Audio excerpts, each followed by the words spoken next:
اللہ اللہ اللہ اللہ اللہ اللہ اللہ اللہ الحمدللہ رب العالمین والصلاة والسلام علی حبیبہ محمد وآلہ وصحبہ اجمعین اعوذ باللہ من الشیطان الرجیم بسم اللہ الرحمن الرحیم سورہ مجادلہ شروع ہوتی ہے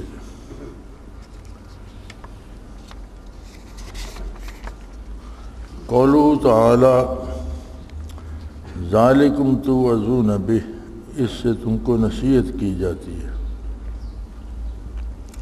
کفارہ مالیہ کو موجب وعظ و زجر فرمایا۔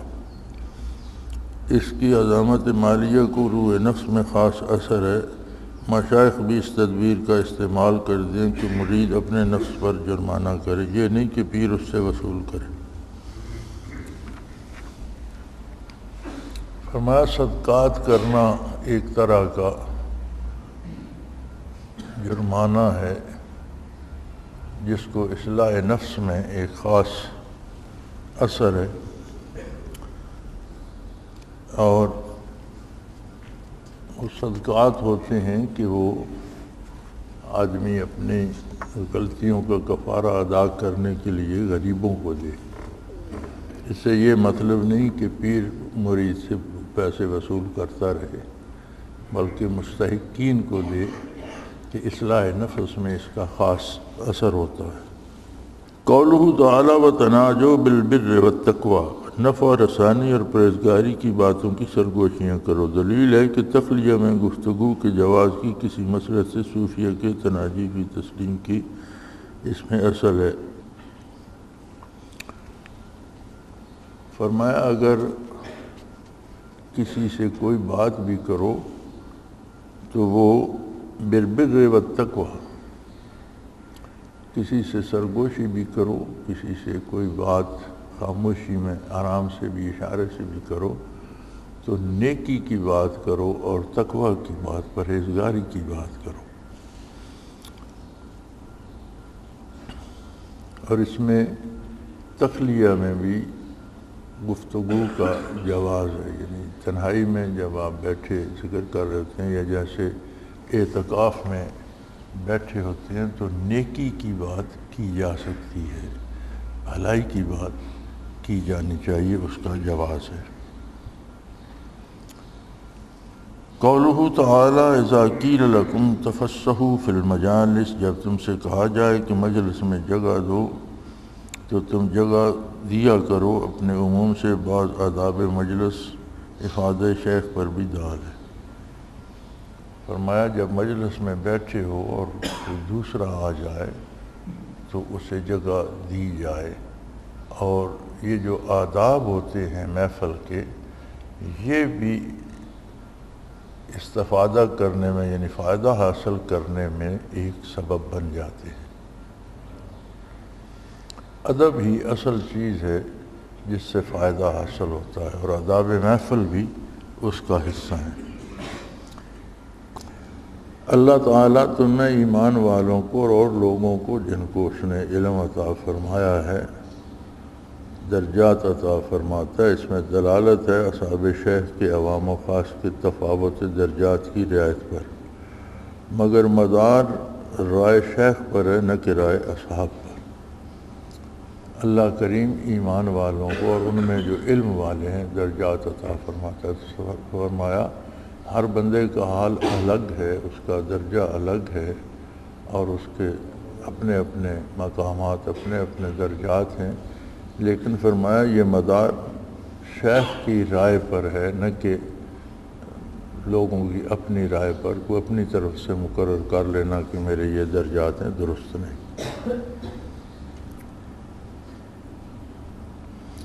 یا ایھا الذین آمنوا اذا ناجیتم الرسول فقدموا بین یدی نجواکم صدقہ، اے ایمان والو جب تم رسول سے سرگوشی کیا کرو تو اپنی اس سرگوشی سے پہلے کچھ خیرات دے دیا کرو۔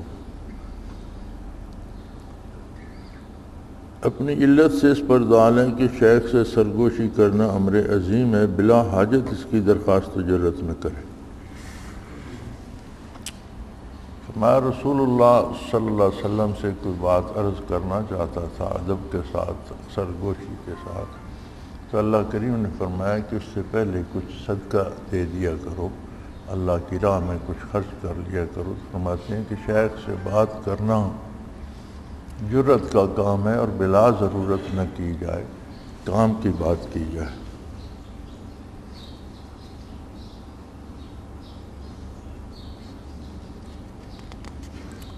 قولوا تعالی اشفقتم ان تقدموا بین یدی نجواکم صدقات فاذ لم تفعلوا وتاب اللہ علیکم فاقیموا الصلاۃ۔ کیا تم اپنی سرگوشی سے قبل خیرات دینے سے ڈر گئے ہو؟ سو جو تم نہ کر سکے اللہ تمہارے حال پر عنایت فرمائی تو تم نماز کے پابند رہو۔ اس میں اس شخص کی تسلی ہے جو انفاق پر قادر نہ ہو، اس کی عموم میں وہ بھی داخل ہے جو شیخ کو ہدیہ نہ دے سکے، شیخ کو اس کی تسلی دینا زیبا ہے۔ فرماتے ہیں اس میں اس شخص کے لیے تسلی ہے کہ جس کے پاس صدقہ دینے کے لیے کچھ نہ ہو یا شیخ کی خدمت میں بھی کچھ شے نہ دے سکے، پیش نہ کر سکے، تو شیخ کو چاہیے کہ اسے تسلی دے اور اس پر وہی نظر کرم کرے جو دوسروں پر ہے۔ قولہ تعالی استحوذ علیہم الشیطان فانساہم ذکر اللہ۔ ان پر شیطان نے پورا تسلط کر لیا ہے، سو اس نے ان کو اللہ کی یاد بھلا دی۔ میں کہتا ہوں کہ جب تم کو نسیان محسوس ہو، شیطان کے غلبے کا اثر سمجھ کر ذکر سے تدارک کرو۔ فرماتے ہیں اس آیت سے یہ سبق ملتا ہے اور بڑے زور سے کہتے ہیں کہ میں یہ کہتا ہوں کہ جب تم کو نسیان محسوس ہو، یعنی تم کو یہ احساس ہو جائے کہ مجھ سے ذکر چھوٹ رہا ہے، تو سمجھ لو کہ شیطان کا غلبہ ہو رہا ہے، اس نے مجھے ذکر بھلا دیا ہے۔ تو اسے شیطان کا اثر سمجھ کر ذکر سے اس کا تدارک کرو، فوراً ذکر شروع کر دو تاکہ اس کا تدارک ہو جائے۔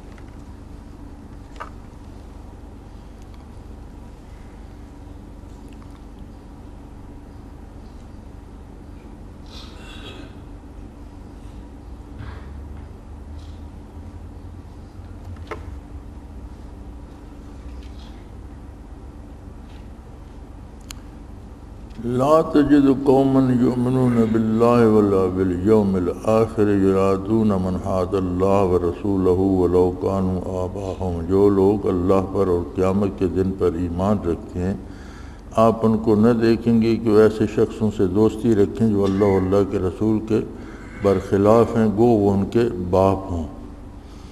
اس میں دلالت ہے کہ محبت الہیہ کے لوازم میں سے ہے کہ اس کے ساتھ مخالفت کرنے والوں سے اس کو نفرت ہو۔ جس طرح اسلام قبول کرنے کے لیے صرف اسلام قبول کرنا کافی نہیں ہے بلکہ کفر کا رد بھی ضروری ہے۔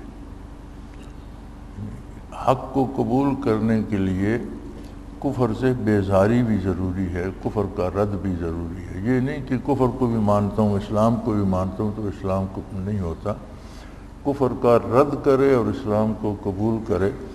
اسی طرح فرمایا تعلقات میں محبت الہی کے لیے ضروری ہے کہ اللہ کے دشمنوں سے محبت نہ کرے،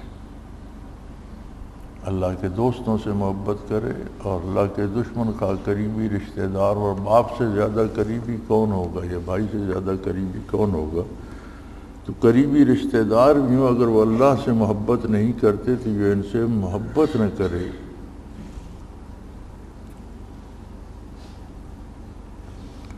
قولہ تعالی وَأَيَّدَهُم بِرُوحٍ مِّنْهُ، اور ان کو اپنے فیض سے قوت دی ہے۔ یہ روح نور قلب ہے جس کو سکینہ اور نسبت بھی کہتے ہیں، چونکہ اس سے قلب کی حیات ہے اس لیے روح فرمائی۔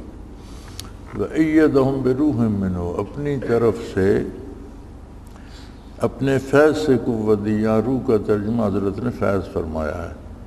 تو فرماتے ہیں یہ جو فیض ہوتا ہے، برکات نبوی ہیں یا شیخ کے فیوزات ہیں، تو یہ روح کی حیات ہیں، روح کی زندگی کا سبب ہیں، اس لیے انہیں روح فرمایا، اور یہاں حضرت نے روح کا ترجمہ فیض سے فرمایا ہے۔ سورہ مجادلہ تمام ہوئی،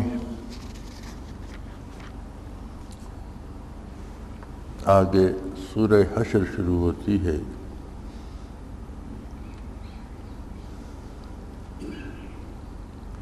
قوله تعالی ما ظننتم ان یخرجوا وظنوا انهم مانعتهم حصونهم من اللہ فاتاهم اللہ من حیث لم یحتسبوا، تمہارا گمان بھی نہ تھا کہ وہ نکلیں گے، اور انہوں نے یہ گمان کر رہا تھا کہ ان کے قلعے ان کو اللہ سے بچا لیں گے، سو ان پر اللہ ایسی جگہ سے پہنچا کہ ان کو خیال بھی نہیں تھا۔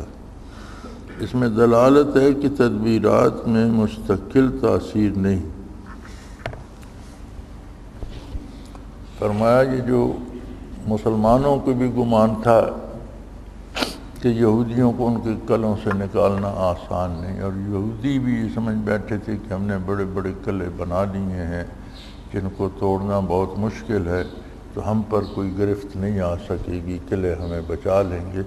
لیکن انہیں نہ صرف وہ قلعہ چھوڑنے پڑے، بلکہ جب معاشرہ طویل ہوا اور صلح ہوئی تو انہوں نے اپنے ہاتھوں سے اپنے مکان اور قلعے گرائے اور دروازے کھڑکیاں اکھیڑ کر لے گئے۔ تو اللہ کریم نے فرمایا کہ یہ تو سمجھتے تھے کہ یہ قلعے ہمیں اللہ کی گرفت سے بچا لیں گے۔ فرماتے ہیں اس میں دلیل یہ ہے کہ تدبیر میں مستقل اثر نہیں، تدبیر جائز تدبیر اختیار کرنا، اسباب کو اختیار کرنا اللہ کا حکم ہے اور عبادت ہے، لیکن اسباب میں تاثیر نہیں، نتیجہ اللہ کی دست قدرت میں ہے، جو وہ چاہے وہ ہوتا ہے، تدبیر سے کچھ نہیں ہوتا۔ فَاعْتَبِرُوا يَا أُولِي الْأَبْصَارِ، اے دانش مندو عبرت حاصل کرو۔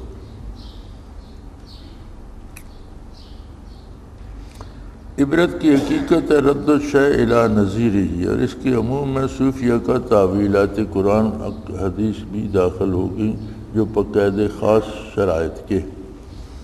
فرماتے ہیں تعویل کی حقیقت ہے رد الشیء الی نظیرہ، کہ ایک کام ہوتا ہے تو اس جیسے دوسرے کام کے لیے اس کام سے نصیحت حاصل کی جائے۔ یعنی ایک کام ہوتا ہے، اس کا نتیجہ آپ کے سامنے آ جاتا ہے، تو آپ پھر کوئی کام ویسا ہی کرنے لگتے ہیں، تو آپ کو عبرت حاصل کرنی چاہیے۔ عبرت ہے وہ کیفیت کہ اس سے آدمی سبق حاصل کرے کہ ایسا کیا تھا تو نتیجہ اچھا نہیں ہوا، دوبارہ ایسا نہ کروں۔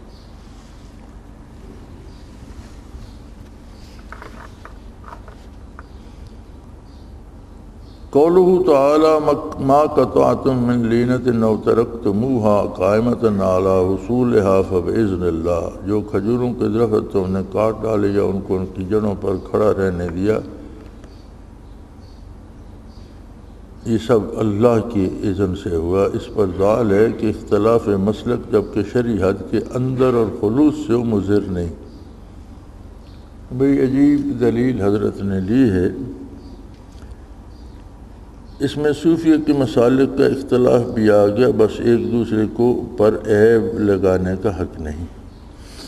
فرمایا اللہ کریم نے فرمایا کہ جو درخت تم کاٹ دیتے ہو یا کچھ درخت جڑوں پر کھڑے رہنے دیتے ہو، تو یہ سب اللہ کی حکمت سے ہے۔ تو فرماتے ہیں شرعی حدود کے اندر جو فروعی اختلاف ہوتا ہے، فروعی اختلافات ہوتے ہیں تعویلات میں، اس کی تعبیرات میں۔ اصول میں اختلاف جو ہوتا ہے وہ فرعی نہیں ہوتا، وہ اصولی ہوتا ہے۔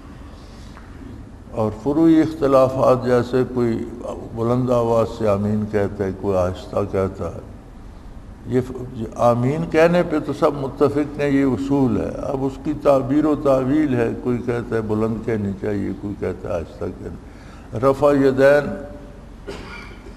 اصول ہے، اور سارے ہم ہاتھ اٹھاتے ہیں۔ ہم بھی جب نماز حنفی بھی شروع کرتے ہیں تو تکبیر اولیٰ پہ ہاتھ اٹھاتے ہیں، کچھ دوسرے مسالک ہیں جو ہر تکبیر پہ ہاتھ اٹھاتے ہیں، تو یہ اس کی تفصیل ہے، یہ فرعی اختلاف ہے۔ تو جو فروعات میں اختلاف ہوتا ہے شرعی حدود کے اندر، اس میں کوئی خامی نہیں ہوتی کہ جو درخت کٹ گیا وہ بھی اللہ کے حکم سے، جو کھڑا ہے وہ بھی اللہ کے حکم سے، یعنی حدود الہی کے اندر رہ کر جو کا۔ اسی طرح فرمایا صوفیہ کے مسلک مثلا 4 سلسلے تو یہاں ہمارے ہاں مشہور ہیں، اور میرا خیال ہے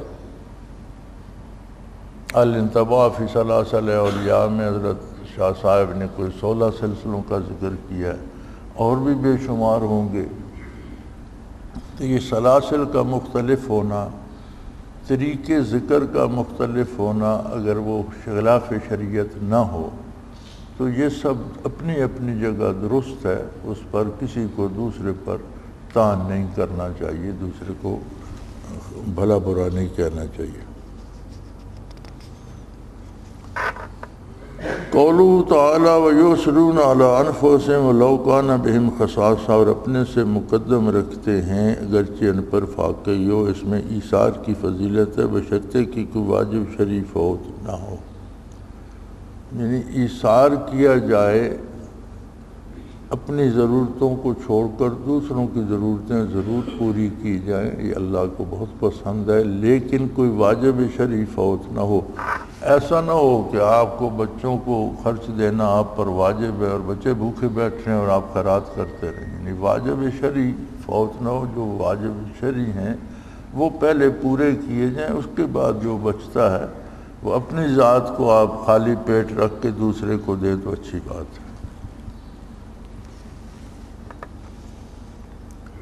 قولہ تعالی یقولون ربنا اغفر لنا ولاخواننا الذین سبقونا بالایمان، اور جو دعا کرتے ہیں کہ ہمارے پروردگار ہم کو بخش دے، ہمارے ان بھائیوں کو جو ہم سے پہلے ایمان لا چکے ہیں۔ اس میں سابقین کے لیے دعا کرنے کی ترغیب ہے، اور صوف کی تو گویا عادت لازم ہے کہ اپنے ساتھ کے لیے دعا اور ایصال ثواب کرنے کی۔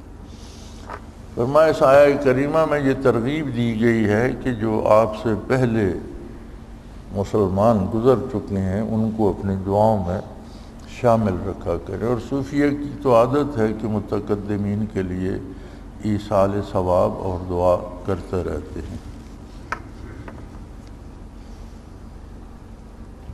قولہ تعالی لانتم اشد رہبۃ فی صدورہم من اللہ، بے شک تم لوگوں کو خوف ان کے دلوں میں اللہ سے بھی زیادہ ہے۔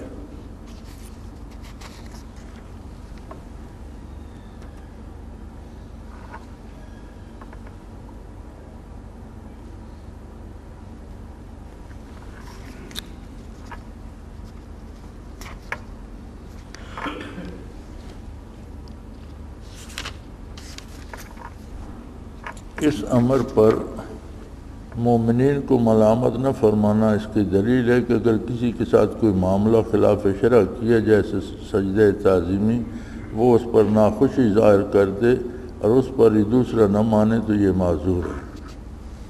یعنی کسی کا ادب شریعت کی حد سے بڑھ کر کیا جائے، جیسے سجدہ تعظیمی ہے تو جسے کر رہا ہے اسے روکنا ضروری ہے، اس پر فرض ہے کہ وہ اسے منع کرے۔ اگر منع کرنے کے باوجود کوئی نہیں مانتا تو وہ اللہ کے نزدیک کرنے والا جواب دہ ہوگا، لیکن جسے کر رہا ہے اس پر بھی ضروری ہے کہ غیر شرعی کام سے منع کرے۔ قولہ تعالی وَلْتَنْظُرْ نَفْسٌ مَا قَدَّمَتْ لِغَدٍ، ہر شخص دیکھ بھال لے کہ کل کے واسطے اس نے کیا بھیجا ہے۔ مراقبہ میں سری ہے، فرمایا یہ دلیل ہے مراقبہ کرنے کی کہ اپنے اعمال پر، اپنے کردار پر، اپنی کیفیات پر پوری توجہ سے بیٹھ کر غور کرے۔ اس میں ایک بات اور عرض کر دوں، عموماً اس سے مراد یہی لی جاتی ہے کہ جو گناہ کرتے ہیں ان کو یہ سوچنا چاہیے کہ میں اپنے لیے آگے کیا بھیج رہا ہوں، درست ہے، لیکن جو نیکی کرتے ہیں سوچنا انہیں بھی چاہیے کہ میں نے جو نماز ادا کی ہے، میں نے جو صدقہ دیا ہے، میں نے جو کوئی اور نیک کام کیا ہے، میں نے جو تبلیغ کی ہے، تو کیا اس میں للہیت اور خلوص ہے کہ وہ اللہ کی بارگاہ میں قبول ہو؟ یعنی گناہ کا خیال رکھنا تو ایک بات ہے، ضرور رکھے، لیکن میری رائے میں نیکی پر بھی چیک رکھے۔ اگر تقریر سے مراد اپنا زور بیان ظاہر کرنا ہے تو آگے کیا جائے گا؟ اگر لمبے لمبے سجدے کرنے سے مراد لوگوں کو دکھانا ہے تو آگے کیا جا رہا ہے؟ اگر خیرات کرنے سے یا خرچ کرنے سے شہرت مقصود ہے تو نہ صرف گناہوں پہ نظر رکھے کہ میں اپنے لیے آگے کیا بھیج رہا ہوں، اپنی نیکیوں پر بھی نظر رکھے کہ وہ خالص ہوں، اللہ کی رضا کے لیے ہوں، اور میں ذاتی شہرت یا دنیاوی فوائد کے لیے نہ ہوں۔ سورہ حشر تمام ہوئی، آگے سورہ ممتحنہ شروع ہوتی ہے۔ قولہ تعالی ان کنتم خرجتم جہادا فی سبیلی وابتغاء مرضاتی تسرون علیہم بالمودہ، اگر تم میرے رستے میں جہاد کرنے کی غرض سے اور میری رضامندی کی ڈھونڈنے کی غرض سے نکلے ہو، ان سے چپکے چپکے دوستی کی باتیں کرتے، اس پہ دال ہے کہ حق تعالیٰ کی محبت کے لوازم میں سے کہ اس کے مخالف سے قطع تعلق کرے۔ فرمایا یہ آیت اس پر دلیل ہے کہ اللہ سے اگر محبت ہے تو اللہ کے نافرمانوں یا اللہ کے دشمنوں سے اتنی ہی نفرت بھی ضروری ہے۔ یہ نہیں ہو سکتا کہ اللہ سے محبت کا دم بھی بھرے اور اللہ کے دشمنوں سے بھی اس کی دوستی اور تعلق ہو۔ قولہ تعالی لن تنفعکم ارحامکم ولا اولادکم، تمہارے رشتہ دار اور اولاد قیامت کے دن تمہارے کام نہ آئیں گے، اس پر دال ہے کہ دینوی علاقوں کی رعایت دین میں ناجائز ہے۔ فرماتے ہیں جو ارشاد ہوا کہ تمہاری رشتہ داریاں قیامت کو قائم نہ آئیں گی، اس میں دلیل ہے کہ دنیاوی رشتوں کو دینی امور میں کوئی فوقیت نہ دی جائے۔ کسی کو اختیار ہے کوئی چیزیں بانٹنے کا تو وہ غریبوں کو چھوڑ دے اور اپنے رشتہ داروں کو دے دے، یعنی دنیاوی رشتے جو ہیں ان کو دینی امور میں نہیں لانا چاہیے، بلکہ ہر کا حق حقدار کو پہنچنا چاہیے۔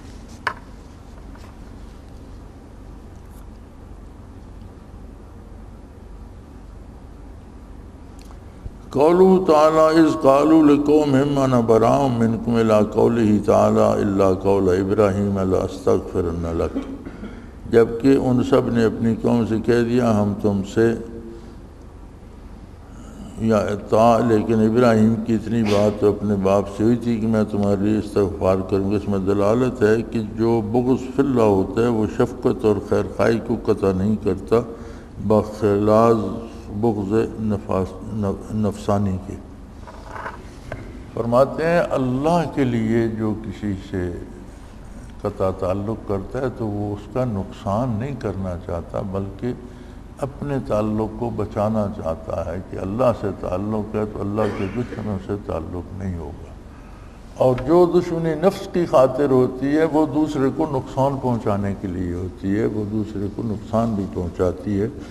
تو اس سے پتہ چل جاتا ہے کہ اگر وہ دوسرے کے نقصان کے در پہ ہے تو یہ ناراضگی اللہ کے لیے نہیں اپنے نفس کے لیے، اور اگر دوسرے کو اس کے حال پر چھوڑ دیا تو اس سے قطع تعلق کر لیا اور اس کے نفع نقصان میں مداخلت نہیں کرتا تو اس کا مطلب ہے اس نے اللہ کے لیے اس کو چھوڑ دیا ہے۔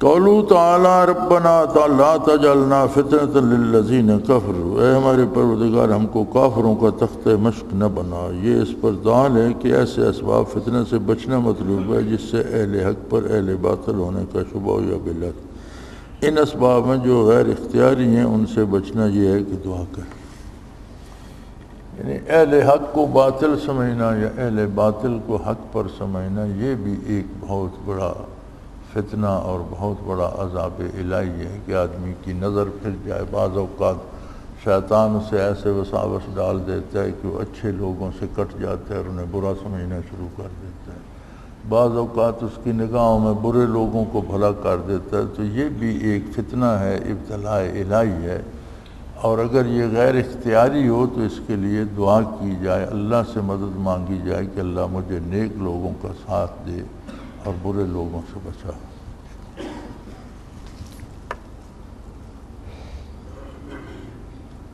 قوله تعالی لا ينهاكم الله عن الذين لم يقاتلوكم في الدين ولم يخرجوكم من دياركم ان تبروهم، اللہ تعالیٰ تم کو ان لوگوں کے ساتھ احسان اور انصاف کا برتاؤ کرنے سے منع نہیں فرماتا جو تم سے دین کے بارے میں نہیں لڑتے اور تم کو تمہارے گھروں سے نہیں نکالتے۔ بزرگوں کی عادت ہے کہ بعض کفار سے ملاطفت و نرم کلامی یا قبول ہدیے کا برتاؤ کرتے ہیں، یہ جائز ہے۔ فرمایا کہ بعض کافروں سے بھی بزرگ ہدیہ لے لیتے ہیں یا ان سے نرمی سے بات کرتے ہیں یا ان کی بات سن لیتے ہیں، تو جب تک وہ خلاف اسلام لڑ نہ رہے ہوں، اسلام کے خلاف کوئی ایسا فتنہ کھڑا نہ کر رہے ہوں جو اسلام کو نقصان پہنچانے کا سبب ہے، تو محض کافر ہونے کی وجہ سے انہیں چھوڑ دینا جائز نہیں ہے۔ یہ بزرگوں کا کام ہے، اگر ان سے نرمی کرتے ہیں تو ہو سکتا ہے کسی کی اصلاح ہو جائے، نہ ہو تو ان کی کوشش تو جاری رہتی ہے، اپنی بات تو پہنچا دیتے ہیں۔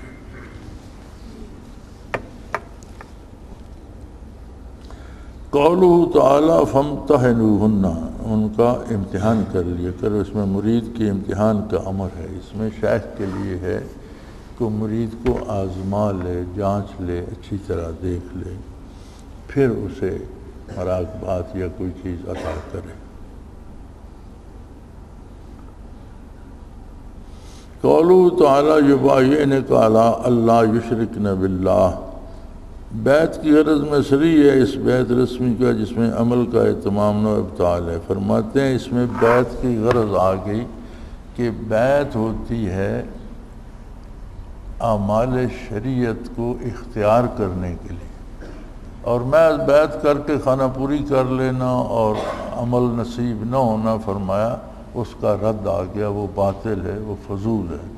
کہ بیعت کی خانہ پوری ہو گئی، پیر صاحب کو سال میں شرینی دے دی، نماز روزہ نہیں، حلال حرام کی پرواہ نہیں، جائز ناجائز کی نہیں، اور اعمال کی اصلاح ہوتی ہے کیفیات باطنی سے، دل میں بات آئے تو وہ ہاتھ پاؤں سے ظاہر ہوتی ہے۔ تو اس کا مطلب ہے بیعت کا مطلب یہ ہے کہ اسے کوئی برکات نصیب ہوں، اس میں مثبت تبدیلی آئے اور وہ نیکی کرے، اور اگر یہ مطلب حاصل نہیں تو فرمایا فضول ہے، باطل ہے، وہ کوئی بیعت ویعت نہیں۔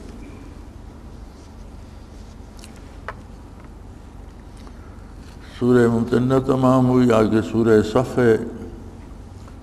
قولہ تعالی یا ایھا الذین آمنوا لم تقولون ما لا تفعلون، اے ایمان والو ایسی بات کیوں کہتے ہو جو کرتے نہیں۔ اس میں اعمال اور کمال کے دعویٰ کی مذمت ہے۔ فرمایا اپنے اعمال کو گنتے رہنا کہ میں یہ کرتا ہوں یہ کرتا ہوں، یا اپنے کمال کا دعویٰ کرنا، اس کی مذمت آئی ہے، اس کو اچھا نہیں سمجھا گیا۔ جو حال ہے وہ اللہ کے ساتھ رکھے اور دوسروں کو بتانے کے لیے نہیں، اللہ کو راضی کرنے کے لیے مجاہدہ کرے۔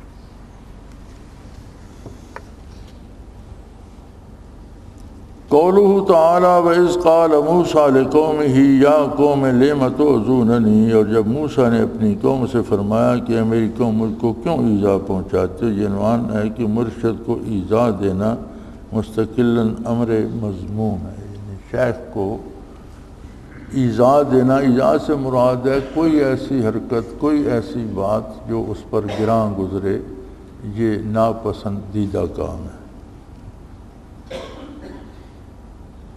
قولہ تعالی وَأُخْرَىٰ تُحِبُّونَهَا نَصْرٌ مِّنَ اللَّهِ وَفَتْحٌ قَرِیب، اور ایک اور بھی ہے کہ تم اس کو پسند کرتے ہو، اللہ کی طرف سے مدد اور جلدی فتح یابی۔ چونکہ اس نصرت و غلبہ کی محبوبیت اعانت فی الدین کے لیے تھی، اس سے مفہوم ہو کہ جس دنیا سے دین پر استعانت کی جائے اس کی طلب مذموم نہیں۔ سبحان اللہ، کیسی بات اخذ فرمائی ہے کہ تم اس کو پسند کرتے ہو کہ اللہ کی طرف سے مدد ہو اور جلد فتح یابی ہو، یعنی اسباب دنیا کی طلب غلب دین کے لیے جو ہو وہ اچھی ہے، وہ خراب نہیں۔ دنیاوی اسباب اگر جمع کرتا ہے اور ان سے فائدہ دین کو ہوتا ہے، دولت کماتا ہے، اللہ کی راہ میں خرچ کرتا ہے، لوگوں کی اصلاح ہوتی ہے یا بھلا ہوتا ہے، علم حاصل کرتا ہے، محنت کرتا ہے اور پھر لوگوں تک پہنچاتا ہے، یا اقتدار حاصل کرتا ہے، لوگوں کو انصاف دیتا ہے، تو یہ دنیاوی نعمتیں دین کی مدد کے لیے حاصل کی جائیں تو اچھی بات ہے، منع نہیں ہے۔ سورہ صف تمام ہوئی، آگے سورہ جمعہ ہے۔ قولہ تعالی بعث فی الامیین رسولا، ناخواندہ لوگوں میں ایک پیغمبر بھیجا۔ اس میں دلالت ہے کہ اضافہ علوم کا اسباب مادیہ، اضافہ علوم کا اسباب مادیہ پر موقوف نہیں، پس ولایت کا امیت کے ساتھ جمع ہونا ناممکن، البتہ امور شرعیہ ضروریہ کا علم ضروری ہے کہ وہ درست سے نہ ہو۔ اور حضرت رحمۃ اللہ علیہ نے اوپر نوٹ کیا ہے کہ ولی کے لیے عالم ہونا ضروری نہیں۔ فرمایا اس آیت میں اس پر دلالت ہے کہ بالکل جاہل جو ہے اسے تو ولایت نہیں نصیب ہو سکتی، لیکن امور شرعیہ ضروریہ کا علم ہو، جو روزمرہ پیش آتے ہیں کام، ان میں شریعت کا پتہ ہو، فرض کا پتہ ہو، سنت واجب کا پتہ ہو، فرض کے اوقات کا پتہ ہو، ضروریات کا پتہ ہو، حلال حرام جائز ناجائز کی خبر ہو، یہ علم ضروری ہے۔ گو وہ پورا عالم نہ ہو یا کسی درس سے نہ پڑھا ہو تو اس کے لیے حضرت نے نوٹ دیا ہے ولی کے لیے عالم ہونا ضروری نہیں ہے۔ ضروری نہیں کہ کسی مدرسے سے پورا کورس کر کے آئے تو ولی ہو سکتا ہے، ہاں ضروری چیزوں کا علم جو ہے، امور شرعیہ ضروریہ کا علم ضروری ہے، جو شرعی کام روزمرہ پیش آتے ہیں ان کا جاننا ضروری ہے۔ قولہ تعالی ویزکیکم، اور ان کو پاک کرتے ہیں۔ روح میں بعض کا قول نقل کیا ہے، یتلو علیہم اشارہ اضافہ قالبیہ کی طرف، اور یزکیم اشارہ اضافہ قلبیہ کی طرف، جس کی ایک فرد توجہ اور رابطہ بھی ہے، اور اس کا ثبوت نقل پر موقوف نہیں کیونکہ اس کی برکت مشاہدہ سے ثابت ہے۔ فرماتے ہیں کہ روح المعانی میں یہ نقل کیا گیا ہے کہ یتلو علیہم اشارہ ہے اضافہ قالبیہ کی طرف، یتلو علیہم آیات ہی، اس کے دماغ، اس کی سمع کو، اس کی سماعت کو، اس کے قالب کو دعوت دی جاتی ہے۔ اور یزکیہم جو ہے اضافہ قلبیہ کی طرف، یعنی یزکیہم جب پاک فرماتا ہے تو پاک یہ اشارہ اضافہ قلبی یعنی قلبی فوائد کی طرف ہے، اس کا دل پاک ہوتا ہے، اس کے دل میں کیفیات آتی ہیں۔ اور فرمایا اس کی ایک فرد توجہ اور رابطہ بھی ہے۔ اضافہ قلبیہ دلی فائدے یا دلی کیفیات حاصل ہونے کا ایک جز یا ایک فرد توجہ بھی ہے اور رابطہ بھی ہے، کہ شیخ سے رابطہ بھی ہو، شیخ کی توجہ بھی نصیب ہو۔ اور فرمایا اس کا ثبوت نقل پر موقوف نہیں، اب اس کو ثابت کرنے کے لیے کہیں سے کوئی نقلی دلیل لانے کی ضرورت نہیں کہ کس نے لکھا، کہاں لکھا۔ فرمایا اس کی برکت مشاہدہ سے ثابت ہے، یہ سامنے ہے، اس کی برکت مشاہدہ سے ثابت ہے۔ جسے یہ نصیب ہوتی ہے نعمت، وہ نیک ہو جاتا ہے، برائی چھوڑ دیتا ہے، عقیدہ درست ہو جاتا ہے۔ تو جب ثبوت سامنے ہے، حالات سے ثبوت سامنے ہے، تو پھر اس پر دلیلیں لانے کی کیا ضرورت ہے کہ فلاں نے لکھا ہے، فلاں نے لکھا ہے، اس کی کیا ضرورت ہے؟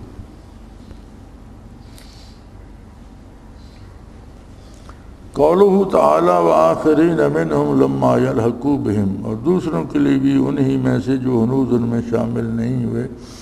آخرین کا عطف یعلمہم کی ضمیر منصوب پر بقول بعض اشارہ ہے حضور صلی اللہ علیہ وسلم کا فیض امت پر قیامت تک منقطع نہ ہوگا، اور اولیاء آپ کے ورثہ میں اسی طرح ان کا فیض بھی بعض وفات جاری رہتا ہے۔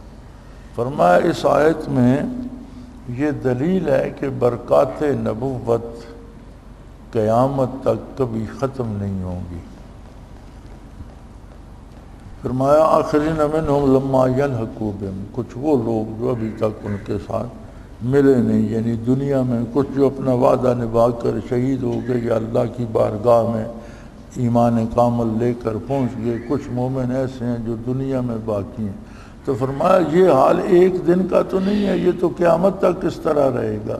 اس میں دلیل ہے کہ حضور اکرم صلی اللہ علیہ وسلم کی برکات اور آپ کے فیوضات قیامت تک جاری رہیں گے۔ اور اسی طرح فرماتے ہیں اولیاء آپ کے ورثہ ہیں، اولیاء امت جو ہیں وہ برکات نبی کے وارث ہیں اور حضور سے برکات پا کر تقسیم کرتے ہیں، اسی طرح ان کا فیض بھی بعد وفات جاری رہتا ہے، مرنے کے بعد بھی اولیاء اللہ کا فیض جاری رہتا ہے۔ لیکن ایک بات کی میں وضاحت کر دوں، آج ہمارے زمانے میں لوگوں نے فیض سے مراد دنیاوی ضروریات لے لی ہیں۔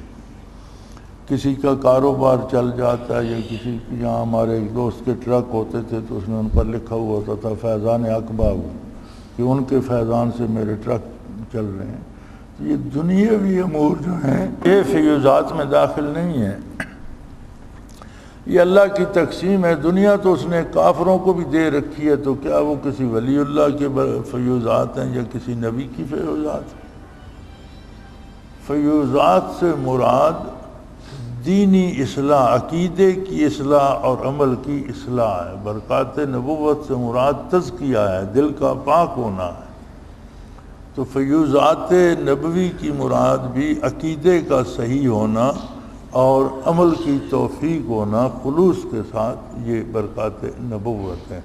اور ولی سے بھی یہی فیض نصیب ہوتا ہے کہ عقیدے کی ایمان بھی صحیح ہوتا ہے، مضبوط ہوتا ہے، اور عمل میں اصلاح کی توفیق ہوتی ہے۔ دنیاوی چیزوں کو فیض کہنا یہ تو ہندوؤں والا عقیدہ ہے، جس طرح انہوں نے بتوں سے منسوب کر رکھا ہے کہ فلاں سے دولت ملتی ہے، فلاں سے اولاد ملتی ہے، فلاں سے یہ ہوتا ہے، وہ درست نہیں۔ دنیاوی چیزوں کو ولی کا فیض یا نبی کی برکت کہنا درست نہیں۔ یہ رزق اللہ نے ہر ایک کا تقسیم کر دیا ہے۔ انبیاء علیہ السلام سے اللہ کا قرب ملتا ہے، اور اللہ کے قرب کی دلیل صحت عقیدہ اور صحت عمل ہے۔ قولہ تعالی مثل الذین حملوا التوراۃ، جن لوگوں نے تورات پر عمل کرنے کا حکم دیا، اس میں اشارہ ہے اس شخص کی بدحالی کی طرف جو باوجود علم کے انکار کرے۔ فرمایا جانتے بوجھتے جو انکار کرے اس کا حال بہت برا ہے۔ بات سمجھ تو رہا ہو لیکن مان نہ رہا ہو کہ اس میں میری شان کم ہو جائے گی۔ قولہ تعالی قل یا ایھا الذین ھادوا ان زعمتم انکم اولیاء للہ من دون الناس فتمنوا الموت، اے آپ کہہ دیجئے کہ یہودیو اگر تمہارا یہ دعویٰ ہے کہ تم بلا شرکت غیر اللہ کے مقبول ہو تو موت کی تمنا کرو۔ اس میں دلالت ہے کہ علامات ولایت سے موت کی تمنا، اگرچہ عقلاً سے اس میں مدعی حال کے امتحان پر بھی دلالت ہے۔ فرمایا یہودیوں نے کہا کہ ہم اللہ کے بڑے مقبول ہیں، تو اللہ نے فرمایا میرے نبی ان سے کہو اپنی موت کی تمنا کر کے دیکھیں۔ تو سب بھاگ گئے، انہیں پتہ تھا کہ اللہ کے رسول ہیں، ان کے سامنے کریں گے تو موت واقع ہو جائے گی، تو اس سے ڈر گئے۔ تو فرمایا حق پر ہونے کی یا ولی ہونے کی یا اللہ کا بندہ ہونے کی یہ بھی دلیل ہے کہ وہ موت کو ہمہ وقت نگاہوں کے سامنے رکھتا ہے اور اسے یاد ہوتا ہے کہ مجھے مرنا بھی ہے، اور عقلاً ہی صحیح، دل نہ بھی چاہے تو عقلاً ہی صحیح موت کی تمنا رکھتا ہو کہ موت آ جائے تو اس جھنجھٹ سے چھوٹ جاؤں اور اللہ کے جوار رحمت میں اللہ مجھ پر مہربانی فرمائے، آخرت کو عزیز رکھتا ہو۔ مدعی حال کے امتحان پہ بھی دلالت ہے، جو کہتا ہے کہ میں صاحب حال ہوں اس کا امتحان بھی اس سے ہو جاتا ہے کہ اسے موت یاد ہے یا دنیا میں مصروف ہے۔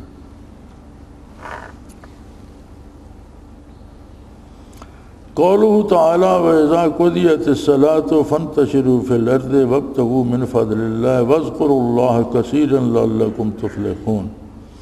پھر جب نماز پوری ہو چکے زمین پر چلو پھرو، اللہ کی روزی تلاش کرو، اللہ کو بکثرت یاد کرتے رہو تاکہ تم کو فلاح ہو۔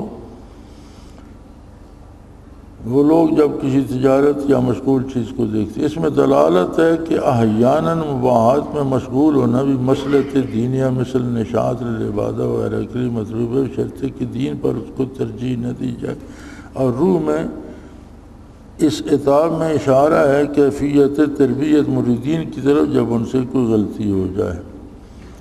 تو فرماتے ہیں کہ دنیا کے کام کرنا یا ان سے خوشی حاصل کرنا، اچھا لباس پہننا یا کاروبار میں کوئی منافع حاصل کرنا جس سے خوشی ہو، یہ اس وقت برا نہیں جب ذکر الہی میں رکاوٹ نہ آئے، اللہ کی یاد میں رکاوٹ نہ آئے، دین پر عمل میں رکاوٹ نہ آئے، تو پھر یہ چیزیں بھی اللہ کی نعمت ہیں کہ حلال ذریعے سے، جائز ذریعے سے کمایا، اس سے خوشی ہوئی، حلال ذریعے سے کمایا، اس سے اچھا گھر بنا لیا، اچھا لباس بنا لیا، ایک فرحت، ایک خوشی ہوتی ہے۔ تو فرمایا یہ بری بات نہیں جب کہ یہ دین میں رکاوٹ نہ ہو، یہ نہ ہو کہ اس پہ خوش ہو کر اللہ کا ذکر بھول جائے، اللہ کی یاد بھول جائے، ذکر الہی میں غفلت آ جائے، پھر درست نہیں، پھر ان کا نہ ہونا ہی بہتر ہے۔ سورہ جمعہ تمام ہوئی۔ قولہ تعالی المنافقین ہے، قولہ تعالی هم الذین یقولون لا تنفقوا الی قول یقولون لئن رجعنا،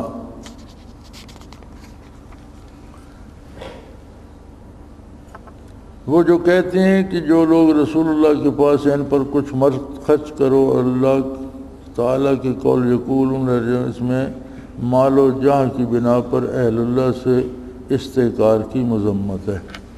فرمایا اس آیت میں سلوک کا مسئلہ یہ ہے کہ اگر کسی کے پاس اقتدار ہو، دولت ہو، تو اہل اللہ کو حقیر نہ سمجھے، ان کی عظمت اللہ کی برکات اور رسول اللہ صلی اللہ علیہ وسلم کی برکات سے ہے۔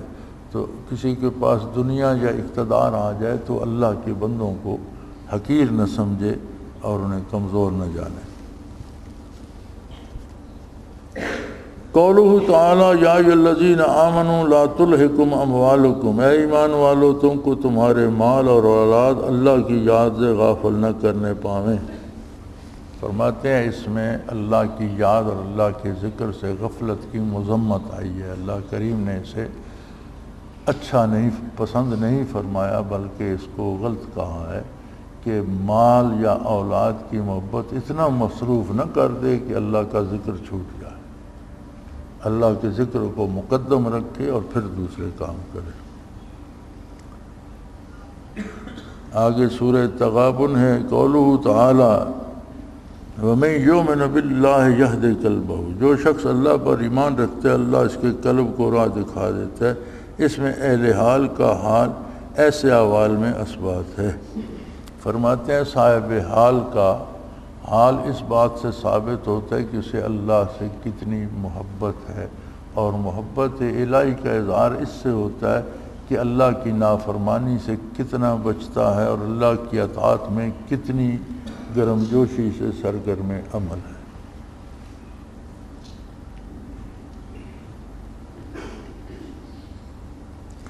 قولہ تعالی فاتقوا اللہ ما استطعتم، تم جہاں تک تم سے ہو سکے اللہ سے ڈرتے رہو۔ اس میں حالت ہے کہ سلوک و اصلاح میں تدرج کافی ہے۔ فرمایا جتنا تم سے ہو سکے، یعنی ہر شخص اپنی حیثیت کے مطابق جتنی اس میں استعداد معرفت ہے اتنا اللہ سے ڈرے گا۔ تو فرماتے ہیں اس سے ثابت ہوتا ہے کہ سلوک میں تدرج ہے، یعنی درجہ بدرجہ، رتبہ برتبہ، الف بے سے آگے چلتا ہے اور تدریج چلتا چلا جاتا ہے۔ یہ نہیں ہوتا کہ ایک ہی لمحے میں کسی کو سب کچھ مل جائے۔ وآخر دعوانا ان الحمد للہ رب العالمین۔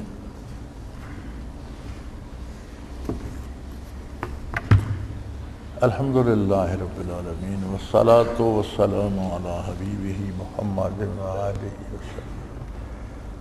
اللہم ربنا لا تقتلنا بغضبک ولا تہلکنا بعذابک واعف عنا قبل ذلک۔ اللہم ربنا لا تسلط علینا من لا يرحمنا، انت ولینا فی سفرنا وحضرنا فی مالنا واہلنا، أنت ولينا في الدنيا والآخرة توفنا مسلمين وألحقنا بالصالحين وصلى الله تعالى على حبيبه محمد برحمتك يا الله الله الله الله الله الله الله